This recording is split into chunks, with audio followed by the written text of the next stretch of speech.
Bonjour, nous allons découvrir l'éducation intégrale, une approche qui inclut de façon subtile et cohérente les courants qui façonnent le futur de l'éducation, tels la pleine conscience, le développement de l'intelligence émotionnelle, des compétences douces, la pédagogie par la nature, la psychologie positive, tout ceci bien sûr en gardant les acquis du passé. Mais qu'est-ce que l'éducation intégrale ? C'est une approche qui prend en compte l'être psychologique profond, l'éducation physique et émotionnelle, le développement des qualités humaines fondamentales et des forces de caractère intrinsèques, mais aussi le développement de l'éthique, du sens esthétique, des facultés mentales et de ce qui fait de chaque enfant un être unique.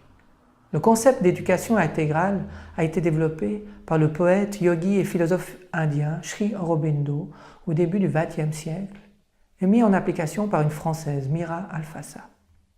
C'est une approche qui se veut universelle, ouverte et évolutive et peut s'appliquer à tous les contextes, dans toutes les cultures. Elle s'adapte également à tous les enfants selon leur personnalité et leurs besoins. Le fondement de l'éducation intégrale est l'être psychologique profond. À l'intérieur de chaque être, à l'intérieur de chaque enfant, il y a une présence. Une flamme sacrée qui brûle dans les profondeurs secrètes du cœur. Quelqu'un, quelque chose est présent, éveillé, conscient.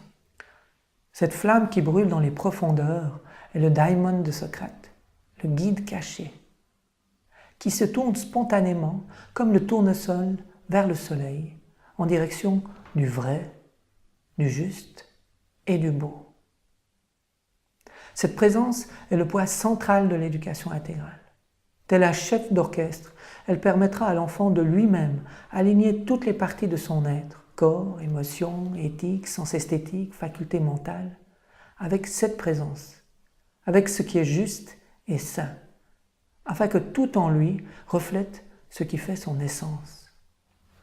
Deuxièmement, il est important que chaque enfant cultive un corps sain, fort, souple, agile et endurant.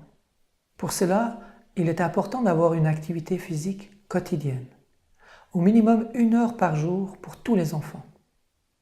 De nombreux autres aspects du développement corporel seront abordés dans de prochaines vidéos, ou pour ceux qui veulent en savoir plus, dans le livre. En effet, il y a des méthodes pour cultiver l'art de s'endormir, pour gérer le stress, se relaxer ou manger sainement. Puis vient le développement sensoriel. Les sens sont les ponts qui nous relient au monde. Cultivons des sens aiguisés, entraînant chez les enfants la connaissance et la précision du scientifique, la sensibilité et la créativité de l'artiste. La pédagogie par la nature est un moyen extraordinaire pour développer les sens consciemment.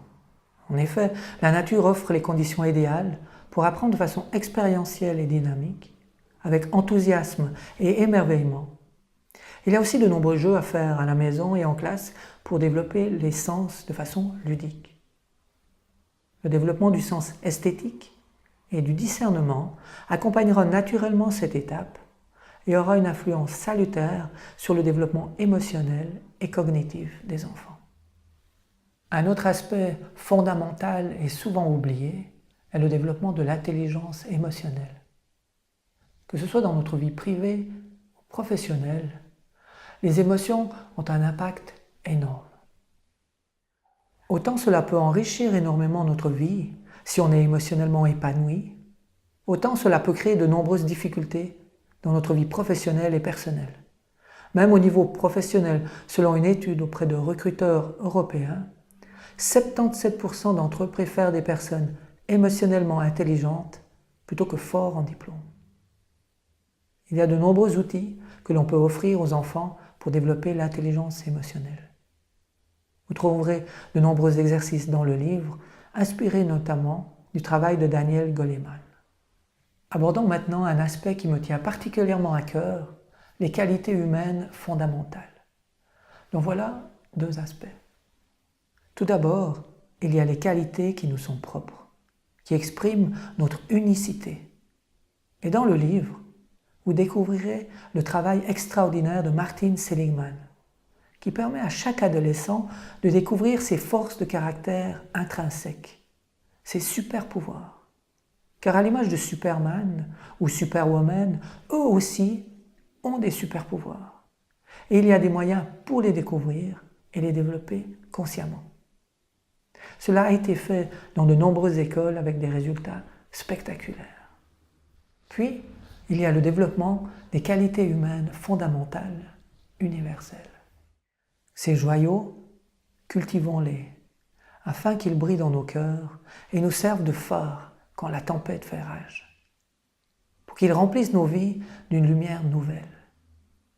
Et puis, encourageons les enfants à les cultiver, pour qu'eux aussi marchent sur cette terre d'un pas généreux et harmonieux. En parallèle, développons le sens éthique des enfants. Sans cela, l'humanité ne survivra sûrement pas. Et pour cela, une approche différente est nécessaire. Faire la morale n'est pas efficace. Pour finir, développons les facultés mentales. En principe, à l'école, l'enseignement est organisé en une série de sujets, français, géographie, histoire, maths, et la majeure partie du temps est consacrée à mémoriser. Nous utilisons ainsi notre faculté de mémorisation durant toute notre scolarité, et cela en général, sans avoir appris comment mémoriser. Dans une approche intégrale de l'éducation, nous allons commencer par développer les facultés mentales de façon systématique. Les facultés telles la mémorisation, la concentration, l'observation, la comparaison, le jugement, l'intuition, le raisonnement. En partant de la curiosité naturelle des enfants, de leur centre d'intérêt, nous les amenons au perfectionnement des outils nécessaires pour acquérir la connaissance. Tout au long du développement et du perfectionnement de ces facultés mentales, nous utilisons les branches classiques du savoir, mais l'accent est mis sur le développement des facultés et non pas sur la quantité d'informations à apprendre et le nombre de sujets abordés. Une fois ces facultés développées, l'enfant peut se consacrer à l'étude de tous les sujets avec une efficacité redoutable. Si cela vous intéresse d'en savoir plus sur cette vision intégrale de l'éducation, vous trouverez dans mon livre beaucoup plus de détails ainsi que des centaines d'exercices à mettre en pratique à la maison, en classe, mais aussi des exercices pour vous-même en tant qu'adulte.